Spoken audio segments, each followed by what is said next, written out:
Tous les matins sur Radio Espace, vous nous regardez aussi à la télévision, évidemment.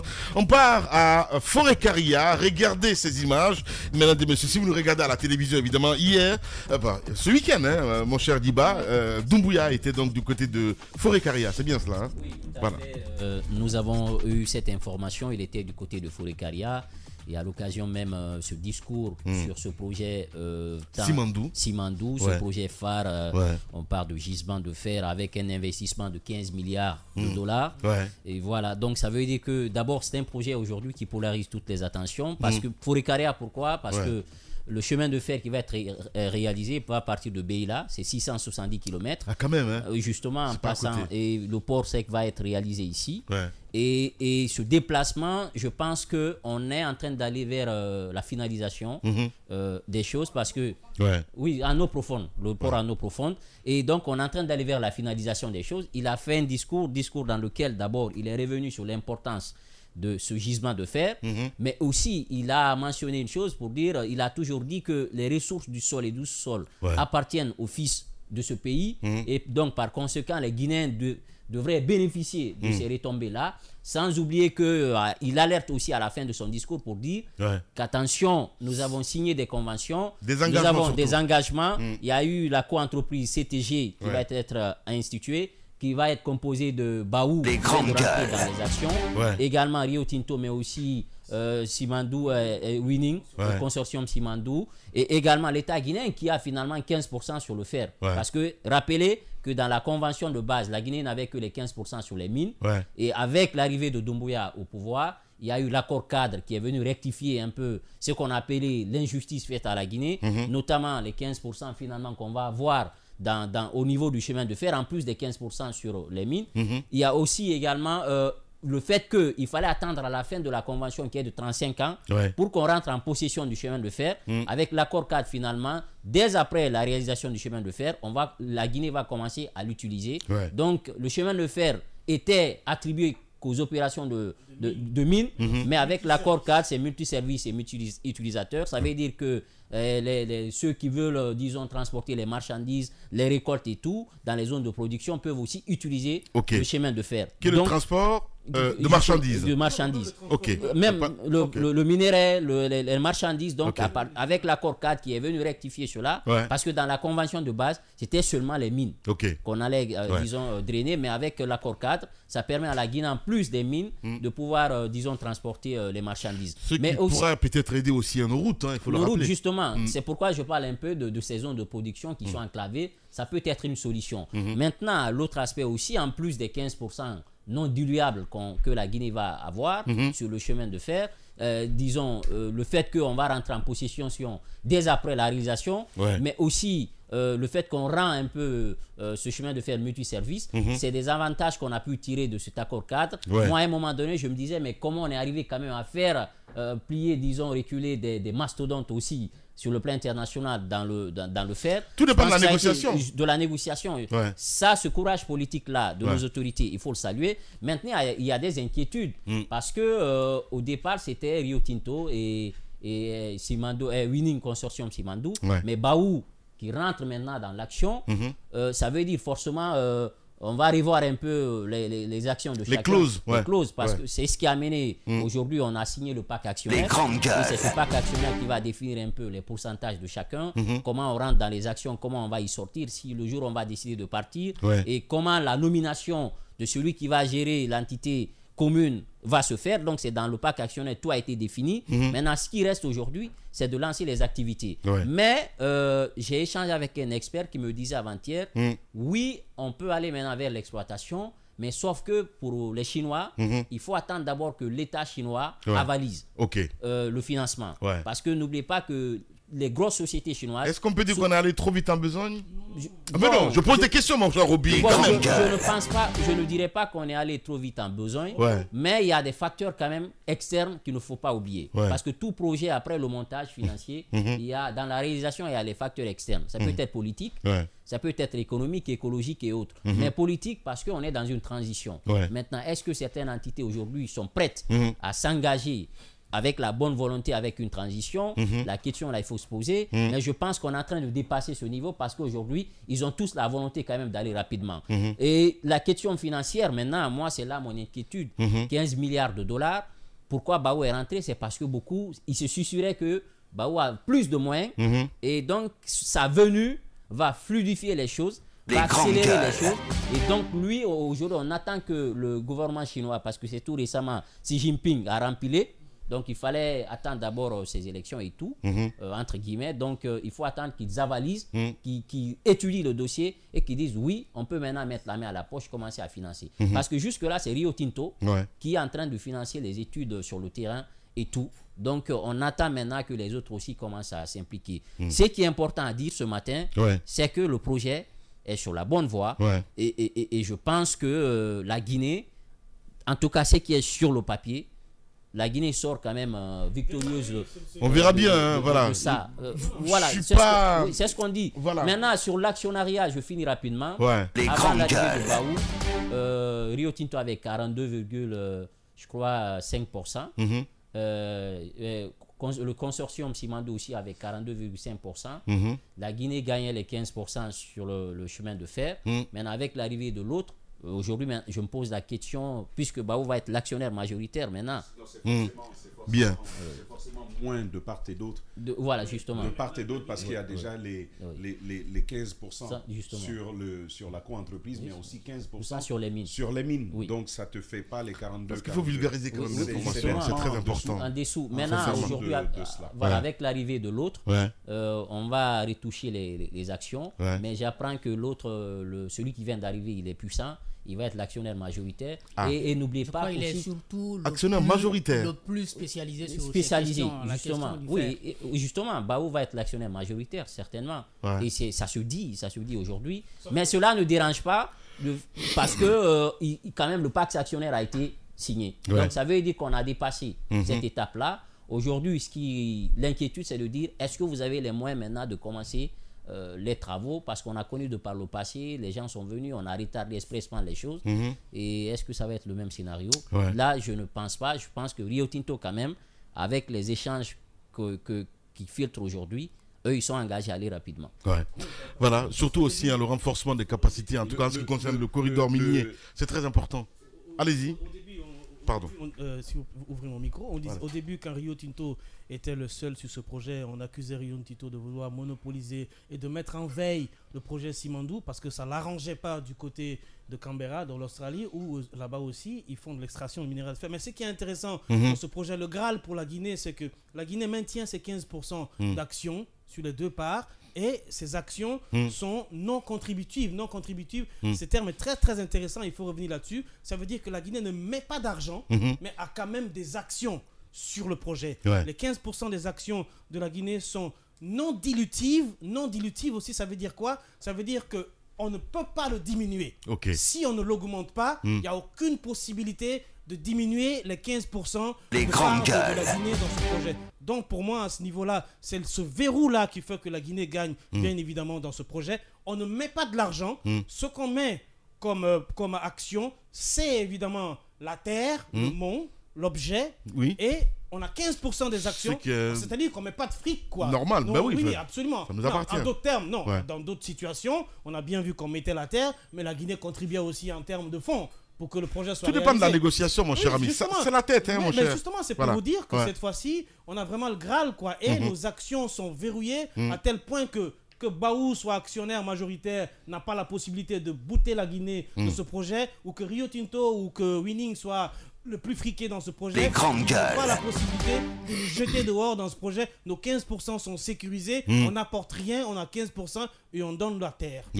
Madame Yoro, 670 km de chemin de fer. C'est énorme, hein, sincèrement, voilà. Il faut le faire. C'est énorme et ce n'est pas une première qu'on l'entend. Vous vous souvenez, hein, sous Alpha Condé, on avait parlé de ce chemin de fer qui devait partir de ce côté jusqu'à Forêt-Caria. C'était quand même... on a fait parler à l'époque. Hein. Oui. Mon cher justement, Obi. je dis que ce n'est pas une première. Les grandes gueules. C'était un projet et peut-être là, on va passer à la mise en œuvre, à l'exécution. Ce sera un plus pour la Guinée, il faut le dire. et un chemin de fer qui ne sera pas exclusivement utilisé par les exploitants, par les miniers. C'est là l'avantage, parce que le plus souvent, on a eu des difficultés. Vous vous rappelez, on en parlait ici avec les Russes du côté de Kaloum, il y avait des difficultés parce qu'on disait que d'autres opérateurs ne devaient pas passer par cette voie. Et ça, je pense que dans un pays, les négociations sont importantes. Et sur ce coup-là, peut-être qu'il faut vraiment saluer les autorités en attendant de voir comment justement, parce qu'on ne dit pas tout vont aussi se concrétiser sur le terrain. Avec les cabinets et tout ça, il faut peut-être creuser, essayer de savoir comment les choses se passent. Mais si réellement on arrivait, parce que imaginez la mine, jusqu'à présent la Guinée n'a pas pu réellement jouir de ses richesses, malheureusement, de la richesse de son sous-sol. Parce que voyons, l'exploitation qui se fait depuis les indépendances jusqu'à présent, cette terre rouge que nous voyons partir. Et jusqu'à présent, on n'a même pas une usine de transformation sur place. C'est quand même incroyable, plus de 60 ans. Mais qu'en est-il d'ailleurs? Parce que j'ai vu récemment qu'il avait exigé à ce le président avait exigé à ce que ça avance très bien. Ah, okay, d'accord. Le président avait ça avance très bien. Il y a d'ailleurs... Je pense que... Juste cette phrase, par rapport à la question de la mine, il y a la signature de... Ça date de 2 jours. Il y a cette signature de contrat avec la société américaine West African LNG, un accord de 300 millions pour fournir du 300 gaz, millions de dollars. 300 millions de dollars pour fournir du gaz liquéfié aux prochaines raffineries d'alumine en Guinée. J'ai vu ça comme ça. Toutes les questions de leadership, de management, parce que vous voyez, c'est toutes ces sociétés minières qui étaient installées, qui n'avaient même pas de siège. Il a fallu qu'on tape du poing sur la table, qu'on donne 18 mois pour que nous puissions avoir des grandes gueules. Il faut du avoir kilo. Le sens de la répartie quand on est dans les négociations, parce que c'est quand même sur la terre guinéenne, c'est quand même sur la terre guinéenne que nous puissions vivre. J'aime souvent revenir sur cet exemple-là. Un doyen ghanéen avec lequel j'ai voyagé en Turquie qui me disait que si lui il était en Guinée, si lui il avait la gouvernance à la tête de ce pays, que les gens prendraient le visa pour venir ici, tellement que le pays est riche. Et il a terminé par dire que même les femmes sont belles. Ça veut dire la nature nous a gâtés. La nature nous a gâtés, mais malheureusement, au niveau des ressources humaines, on a eu un véritable gâchis, en tout cas depuis les indépendances jusqu'à maintenant. Malheureusement. Espérons que ça puisse être le bon moment. Plus de 15 milliards de dollars, dont 10%, il faut le rappeler, seront concernés un petit peu en ce qui concerne l'amélioration des conditions de vie. Oui, c'est la population. C'est intéressant. Moi, je voudrais dire 2 ou 3 choses. La première, c'est bien sûr la continuité et puis la défense des intérêts de la Guinée. Parce qu'on peut bien dire, c'est le régime d'Alpha Condé qui a quand même signé cet accord-là. Après, il y avait des insuffisances à l'intérieur. On est venu... Non, mais il faut quand même reconnaître que c'est parti du régime d'Alpha Condé. Ce que j'essaye de dire, c'est que même avec le régime d'Alpha Condé, il était annoncé qu'en 2024, on devrait commencer, ne serait-ce que le tracé du chemin de fer. Donc, je crois que c'est ce qu'on est en train de respecter aujourd'hui. Mais l'autre chose, je crois que les 15%, si mon information est bonne, c'est prévu par le code, par le code minier. Donc, sur les mines, c'était prévu, mais ce n'était pas respecté. Le gouvernement guinéen ne faisait rien pour faire respecter cela. Je crois que le colonel Doumbouya n'a fait que respecter ce que disait le code minier guinéen. Maintenant, et tout naturellement, il y a des interrogations au-delà de tout ce qu'on nous vend aujourd'hui comme bénéfice en termes d'emploi, en termes de développement et de désenclavement des zones minières. Il y a des questions qui demeurent.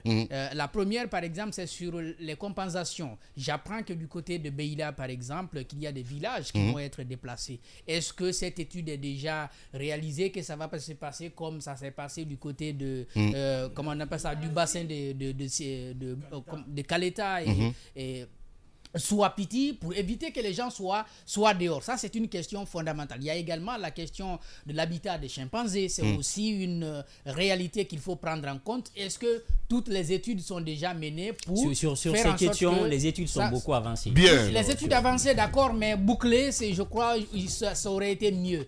Et l'autre chose, l'autre information que j'ai donc sur le tracé, il semble que le tracé qui a été fait par le gouvernement guinéen, bien sûr, ne serait pas proche des villes. Ce qui fait que au-delà du chemin de fer, on aura besoin quand même des routes.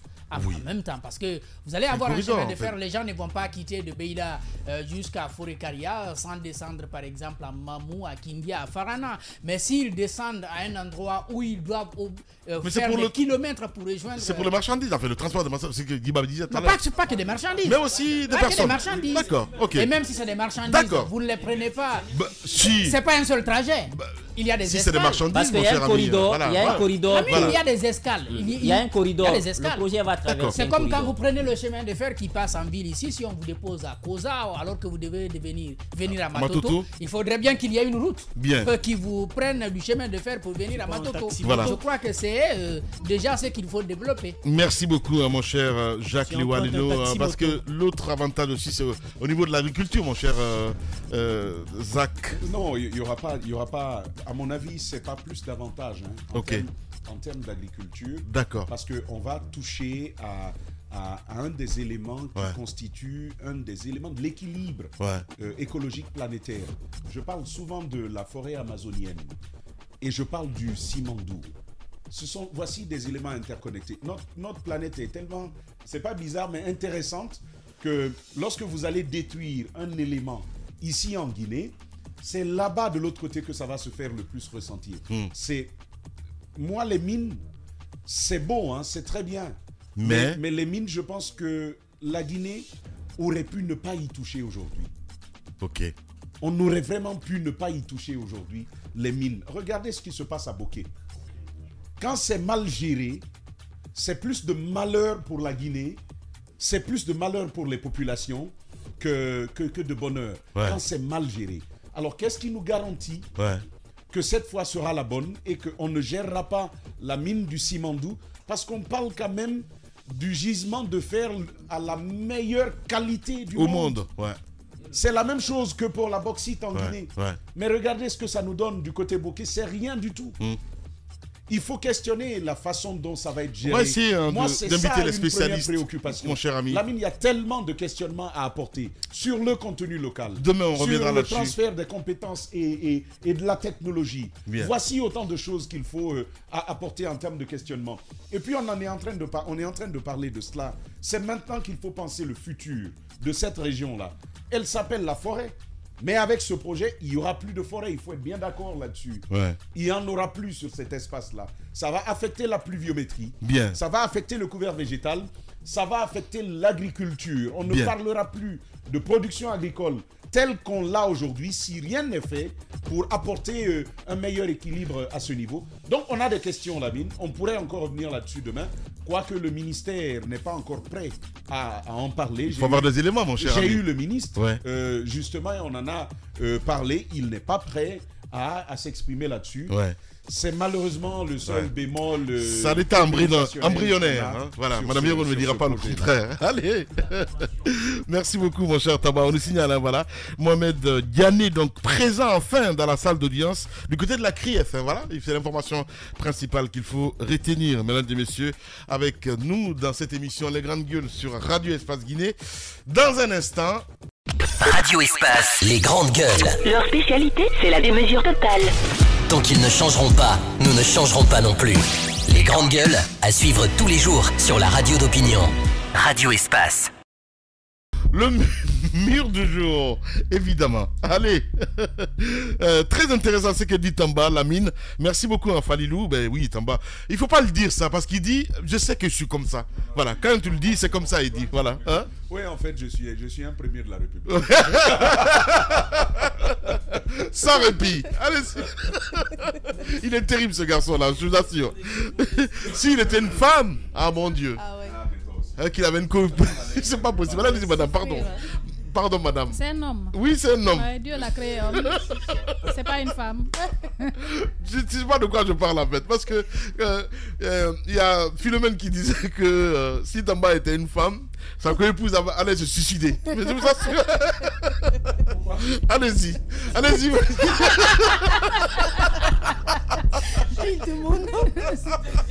Allez-y. Oui. Allez-y, Sané. Ça, c'est notre débat. Ça s'est joué. Parce que le gars, voilà, il se néglige pas. Voilà. Mur du jour. Tamba. Dans ce pays, tu te négliges.